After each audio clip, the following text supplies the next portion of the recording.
네, 난 평범하지 않아. 특별한 하나님 작품 믿음으로 바라보며 소중함을 알게 돼. 나를 통해 이룰 특별한 하나님 계획 있어. 믿음으로 시작해봐. 하나님 맡기시니 하나님께 영광되는 주님 뜻대로 세상을 축복하는 주님 도구로 이렇게도 특별하게 지신 대로 하나님 크신 손에 나를 드리리.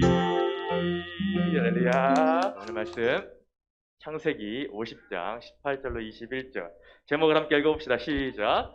죄 고백과 용서. 오늘은 창세기 마지막 시간입니다. 네, 창세기를 참 오래 본 것 같아요. 한 3달, 4달이 아니라 4달, 4달, 6달 정도 함께 본 것 같은데 드디어 오늘로 창세기 50장 끝으로 말씀이 끝이 나요.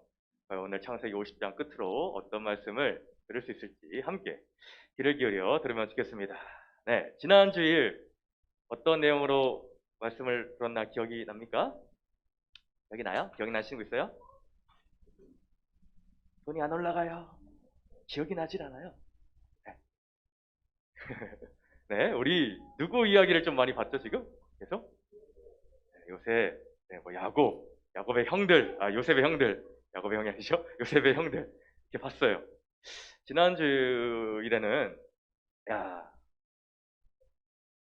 야곱의 아들들, 요셉의 형들이 요셉 앞에 찾아와서 식량을 구하러 왔었죠. 왔다가 가지고 가는데 이게 억울한 누명을 썼죠. 억울한 누명을 써서 다시 요셉 앞에 형들이 몰려오게 됐어요. 다시 요셉의 집으로 와서 우리가 하지 않았는데 억울한 일로 인해서 이렇게 누명을 쓴 것 같은데 그럼에도 그 일에 대해서 아무런 말도 하지 않고 오히려 자기 형제들의 죄를 유다가 대표로 해서 요셉 앞에 다 얘기하는 거를 봤어요. 용기 있게.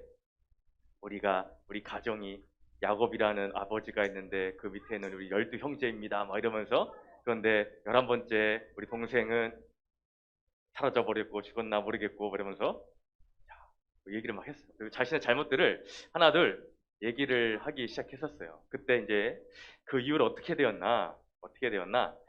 요셉이 더 이상 못 참겠는 거예요. 지금까지 동생이 아닌 척하고서는 있었는데 이제 그 감정을 더 이상 추스릴 수 없어가지고 그 앞에서 내가 요셉입니다. 내가 당신들의 동생입니다. 라고 정체를 드러냈어요. 그러니까 깜짝 놀라겠죠? 형들이 이게 무슨 일인가 하고 깜짝 놀랐어요. 그리고 막 서로 울고 불고 막 난리 나고 막 이랬어요. 그래서 그때 요셉이 어떻게 했나? 그 뒤로 지금 빨리 고향으로 다시 가셔서 아버지를 데려오시라. 그리고 다른 가족들도 다 모셔오시라. 제가 이 애굽 땅에서 우리 모든 가족들을 잘 보살피겠습니다. 라고 하였어요. 그래서 그 소식을 이제 전했죠. 집에 가서. 아버지한테 가가지고, 아버지, 우리 동생 요셉이 죽었는 줄 알았는데 살아있었습니다. 그냥 살아있을 뿐만 아니라 저 애굽의 총리가 되었습니다. 라는 말을 들었죠. 깜짝 놀랐어. 이게 무슨 일인가? 거짓말 아닌가? 그래가지고 이제 기쁜 마음에 야곱을 비롯한 다른 모든 가족 70명이 애굽으로 갔습니다. 모든 가족 가서 이게 얼마만인가 꿈에 그리던 요셉 죽은줄만 알았던 내 아들 요셉이 살아있었다니 하면서 야곱과 요셉 아버지와 아들이 눈물에 감격스러운 다시 만남을 갖게 되었어요. 우리요? 여보 거의 22년의 시절이 걸렸어요. 엄청 오랜만에 만났죠? 만나서 세월이 또 지났어. 또 지나, 또 지나, 또 지나, 또 지나. 우리 50장까지 가야 되니까. 자, 또 지나서, 또 지나서. 자, 이제 야곱과 그 가족들이 애굽에 온 지도 또 17년이 지났어. 이제 17년이 지났어요. 지나서 어떻게 됐나? 이제 야곱이 아버지가 나이가 많아서 죽게 되었어요. 죽게 되었어요. 마지막 자녀들을 축복하는 유언을 남기고 이제 야곱은 죽게 되었어요. 하나님 품으로 돌아갔어요. 자, 그때 오늘 이제 말씀이 이어집니다. 야, 아버지 야곱이 돌아가셨네? 근데 그때 모든 그 장례를 다 마치고 이 요셉의 형들이 갑자기 마음에 어떤 마음이 찾아왔나? 불안함이 찾아왔어요. 두려움이 생겼어. 왜 그럴까? 아버지가 돌아가셨는데 왜 두려운 마음이 들을까? 보니, 야, 아버지가 돌아가셨는데 우리 동생 요셉이 옛날에 우리가 했던 일이 다시 생각이 나서 원수를 갚지는 않을까? 갑자기 그 생각이 드는 거야. 분명히 요셉은 형들을 용서한다. 다 했는데 그럼에도 형들의 마음 속에는 두려움이 다시 생기는 거야. 그러니까 사람을 보내서 어떤 말을 전하게 하느냐? 어떤 말을 전하게 하느냐? 요셉아, 아버지가 살아생전에 이런 말을 남겼다. 네 형들이 너에게 잘못한 일을 했을지라도 이제 그들을 용서해 주려무나. 뭐 이런 말 남겼다고. 사실 그런 말 하지도 않았는데 이제 요셉 형들이 그런 말 사람을 통해서 직접 나가기 좀 그래가지고 두려워서 사람을 통해서 그런 말을 요셉에게 전달했어. 그 다음에서야 이제 본인들은 직접 요셉한테 이렇게 나가서 엎드려서 막 이제 우리는 너희의 종이다, 우리의 종이다, 막 이러면 요셉한테 가가지고 갑자기 또 이상한 일이 시작됐죠. 우리의 종을 삼으라고, 우리는 다 종이다. 살려달라는, 한마디로 살려달라는, 원수 갚지 말라는 거죠. 이런. 이 말을 들은 요셉의 마음이 어땠을까요? 이 말을. 네. 이미 용서한 지가 17년이 지났는데 아버지가 돌아가시니까 또다시 막 이러는 거예요. 요셉이 너무나 마음이 아프죠. 요셉이 눈물을 흘리면서 일어나시라. 형들이여, 일어나세요. 일어나세요. 네. 이 모든 일, 형들이 나한테 악을 행한 모든 것은 하나님이 다 좋은 것으로, 선한 것으로 바꾸어 주셨습니다. 그러니 일어나세요. 괜찮습니다. 내가 형들의 모든 집안의 가족들을 다 잘 보살피겠습니다. 또 한 번 더 이렇게 약속을 하는 걸 봤어요.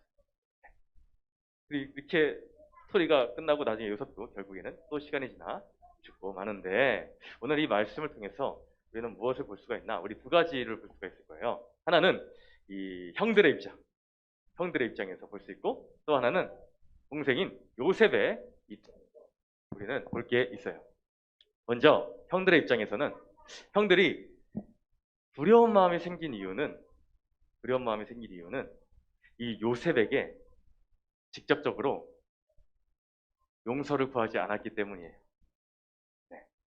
분명히 17년 전에 뭐 자신들의 죄를 이렇게 고백을 하고 하는 일이 있었지만 그건 어떻게 보면 그 앞에 있는 총리가 요셉인 줄 모르고 했던 말이에요. 네. 그러니까 요셉에게 한 말이 아닌 거예요. 결국에. 그 뒤로 요셉에게 직접 가서 우리가 미안하다. 정말 잘못했다. 용서해다오. 이런 말을 하질 않은 거예요. 그냥 이렇게 넘어간 거예요. 두루뭉술하게. 그러니까 그 마음에 여전히 두려움이 있었던 거예요. 아버지가 죽으니까. 그래서 우리는 여기서 내가 잘못한 죄에 대해서 우리는 물론 하나님께 우리는 회개를 해야 되지만 또 동시에 그 당사자인 상대방에게 찾아가서 친구에게 내가 잘못했다면 부모님에게 또 잘못했다면 동생에게 잘못을 했다면 가서 내가 먼저 용서를 구해야 돼. 내가 이러이러해서 잘못했다. 나를 용서해다. 용서를 구해야 돼. 네, 그렇게 하지 않으면 여전히 내 안에 두려움이 생기게 돼 있어요. 뭔가 마음이 찝찝해. 껄끄러워.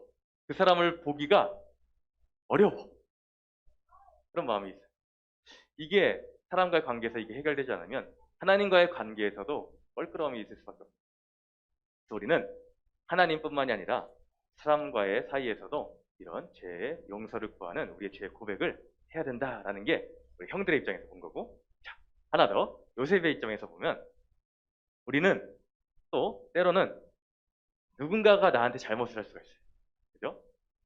우리가 남한테 잘못하지만 누군가가 나한테 잘못을 한단 말이죠. 근데 그 누군가가 나한테 용서를 구할 때, 내가 이렇게 해서 잘못했다, 정말 미안하다 라고 할 때 우리는 용서해 줄 수가 있어야 돼요. 요셉의 입장에서. 그죠?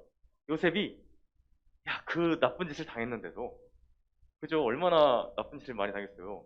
형들한테. 아니, 형이라는 사람들이 말이야, 나를 죽이려고 하질 않나? 웅덩이에 빠뜨리질 않나?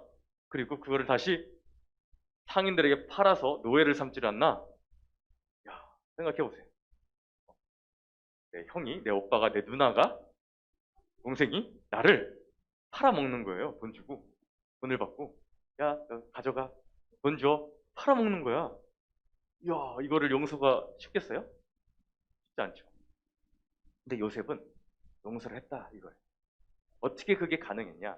우리 내 힘으로 누군가를 용서하는 거는 쉽지 않아요. 어려워요. 할 수가 없어요. 내가 두고 봐라, 너. 가만 안 두겠다. 내가 2배로 갚아주겠다, 뭐 이러지. 드라마 많이 봤죠? 네. 가만 안 두겠다, 이런 거. 예? 웅장한 음악과 함께. 뭐 이러면서 많이 나오죠. 우리는 기본적으로 내가 당한 만큼 돌려주고, 아니, 당한 만큼만 돌려줘도 양반이지. 더 돌려주라고 그래. 내가 그랬잖아. 학교에서 누가 나한테 한 대 때렸어. 그거 어떻게 해? 한 대 때리나요? 아니잖아. 2대 때려. 그럼 어떻게 돼? 3대 때려. 그러다가, 으아! 이래. 그러다가, 으아! 이래. 그죠? 이렇게 되는 게 사람이야, 이게. 사람. 이게 죄인의 모습. 근데 요셉은 용서를 했다, 이거죠.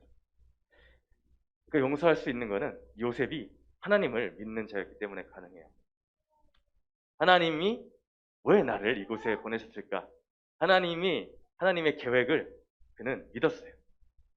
하나님의 계획. 그 상황은 힘들지만, 하나님이 나를 여기 보내신 계획, 그것을 늘 요셉은 믿고 있었다, 이거죠. 우리도 그런 하나님에 대한 믿음이 있어야 되고, 또 우리는 먼저 예수님을 통해서 내 죄가 먼저 용서를 받았잖아요. 그죠? 나의 그 엄청난 큰 죄가 이미 예수님을 통해 용서를 받았어요.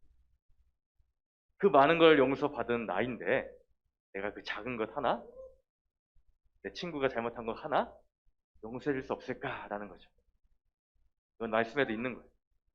우리 주님께서 수많은 너의 빚을 갚아주셨는데 너는 어찌하여 그 작은 빚 하나도 갚지 못하는가에 대해서 주님은 또 말씀을 하고 계세요.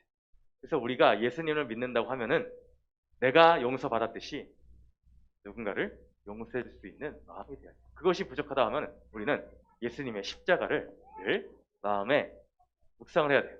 생각을 해야 돼요. 예수님의 십자가. 내가 막 화가 올라오고 그럴 때 예수님의 십자가. 예수님은 나를 이렇게 용서해 주셨는데 그 사랑의 마음을 나에게도 용서의 마음을 주세요라고 우리는 기도할 수 있는 우리 모든 세주 친구들이 될 줄을 믿습니다. 네, 우리 그렇게 해서 용서를 구하고 또 용서를 해주는 우리 모든 세주 친구들 모두가 되기를 주님의 이름으로 축복합니다. 네, 우리 적용 질문 함께 볼까요? 자, 시작. 죄의 고백을 하지 못해서 두려움에 빠져 있지는 않나요? 오늘 내가 용서하고 따뜻한 말로 위로해 줘야 할 사람은 누구인가요? 네.